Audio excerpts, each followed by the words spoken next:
اور ہم ہی نے انسان کو پیدا کیا ہے، اور جو خیالات اس کے دل میں گزرتے ہیں ہم ان کو جانتے ہیں، اور ہم تو رگ جان سے بھی زیادہ اس کے قریب ہیں۔ جب وہ کوئی کام کرتا ہے تو دو لکھنے والے جو دائیں بائیں بیٹھے ہیں لکھ لیتے ہیں۔ کوئی بات اس کی زبان پر نہیں آتی مگر ایک نگہبان اس کے پاس لکھ لینے کو تیار رہتا ہے۔ اور موت کی بے ہوشی حقیقت کھولنے کو طاری ہو گئی۔ اے انسان، یہی وہ حالت ہے جس سے تو بھاگتا تھا، اور سور پھونکا جائے گا، یہی عذاب کی دھمکی کا دن ہے۔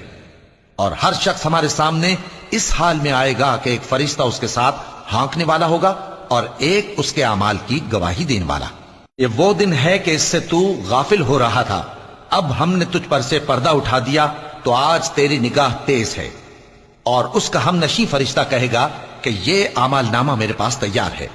حکم ہوگا کہ ہر سرکش ناشکرے کو دوزخ میں ڈال دو، جو مال میں بخل کرنے والا، حد سے بڑھنے والا، شبہ نکالنے والا تھا، جس نے اللہ کے ساتھ اور معبود مقرر کر رکھے تھے، تو اس کو سخت عذاب میں ڈال دو۔